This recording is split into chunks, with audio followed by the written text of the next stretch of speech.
Real quick before we get started, I wanted to say thank you to everyone who watched and liked the first episode. As of the time of me recording this, it's got nearly 160 views and 37 likes. That's amazing. And for everyone that offered me their prayers for my journey ahead, God can't see where we're going. Now, Chapter 1 is going to be a very important chapter for us, as our army is going to be able to triple in size. We're going to go just from Arden and Azel to getting Idean, Du, Ayra, and Prince Jam. Now, the main problem with this chapter is the fact that it begins with the exact same problem as before. A bunch of Axgoons are immediately coming to our castle. Normally, we would just have Arden defended just like we did before, but there's another problem. Our pretty blonde squad is being pursued by even more Axgoons, and we gotta figure out how the hell to get them out of there. Thankfully, this is a lot easier than one would expect. See, our little guy Du here is very, very fast. It's kind of like the only stat of his that's particularly noteworthy. All of these people chasing him are Axgoons, so he has the weapon triangle advantage, and he is surrounded by forests. So you just move Du on over to those little forests and just put him there. The enemies literally have a 0% chance to hit him, so they kind of just all huddle around him and just think to themselves, well, eventually he's going to have to move, and Idean is free to just keep moving, and none of them will think to go after her. They're just going to huddle around Du like he's some hot commodity. While Du is fighting off a horde of Axgoons to the south, Arden and Azel need to prepare to fend off against a horde of Axgoons to the north. I send Arden into the arena a bit before I remember to check the armory. It updates every chapter, and wouldn't you know, it has a slim sword here. Now, my main problem is I always forget the slim sword's actually better than the iron and steel swords in this game, because I'm so used to the GBA games where it's kind of completely pointless. Arden is able to take it a decent way through the arena until he comes up against a brick wall in the form of a wind magic user, which he cannot defeat right now without serious luck that I don't have the luxury of just RNG spamming right now, because I'm lazy and I don't feel like doing it until later in the chapter. So Arden's arena run ends there, for now. Azel's run through the arena isn't nearly as fortunate as Arden's though. He doesn't have any new weapons in the armory to pick up, and he can't get as far due to the Myrmidon that serves as a wall for him. I already know ahead of time that it's going to kill him because I tried before and he died to it, and I don't want to leave him at 1 HP, so I just let him go without even trying to fight him. After all, it'll be Arden's time to shine soon anyway, so Azel doesn't really need to be that much more ahead for right now. And finally, after 2.5 minutes of exposition, we can finally get started with the goddamn chapter. I decide to put Azel to guard the initial wave of Axemen because I think to myself, he couldn't really finish the arena, so maybe he can try to pick up XP there.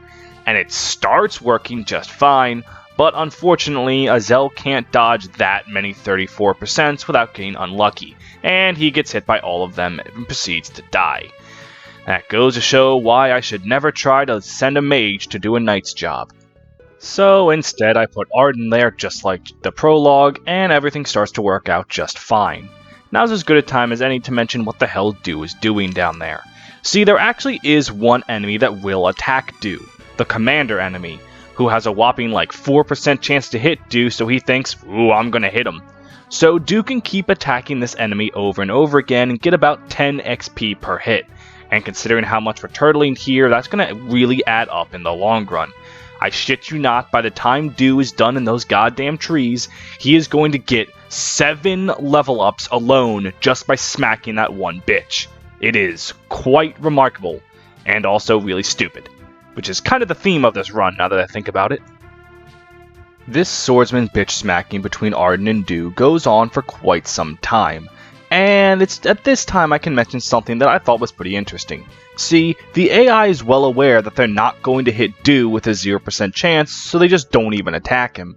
So I was wondering something. See, the first mini-boss of this chapter is going to die to a single hit from Arden.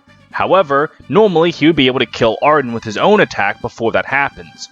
But Arden has Vantage, which means when he's below half health, he will always attack first regardless of who initiates the attack. I was wondering if maybe the AI was smart enough and Kinbath wouldn't attack Arden. Spoiler alert, the AI is not smart enough and Kinbath engages in an attack that is just having a 100% chance of killing him and he gets nothing from it. So, I guess we learned something today. While all of this is going on, a bandit finishes burning the town in between the two castles down to the ground, and then he just stands there, silently. contemplating the weight of the loss and the death and destruction he imposed upon this innocent town. Perhaps he is starting to realize just what a true monster he is, and perhaps if he can change it— Nah, I'm just kidding. It turns out he has his telepathic link with his other bandit buddy down south, and he won't start moving until that village is destroyed too. And as soon as it is destroyed, he starts moving towards Idean. Thankfully, this is around where Arden's wrapping things up, so he can start moving south to go save her. Getting Idean back, along with the Arden and Azel, is really good for us, because Idean finally gives us the power to heal our goddamn army. Now, we don't have to sit on the fortress or go to church anymore. We are now officially an atheist army. But that still means poor dude down there needs us to go save him. He can only keep fighting the commander for so long. Not because he's going to die or anything, but because his iron sword is literally going to break if we don't get him out of there soon. Arden moves south and basically wipes out the entire band of fighters on his own.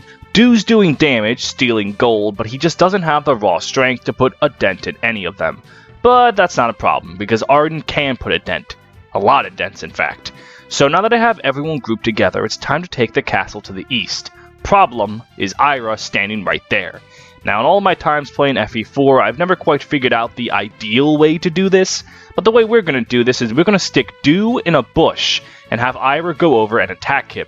Because Dew's speed is so high and he got so many level ups from just attacking the same dude over and over, he's going to effortlessly dodge Ayra's strikes. In fact, Astra even gets procced on him and he lives, just by sheer evasion alone. So, while actual tanks like Arden tend to be more useful and more consistent, there's something to be said about a good dodge tank. Thanks, Dew. This is the most combat you'll have for quite some time.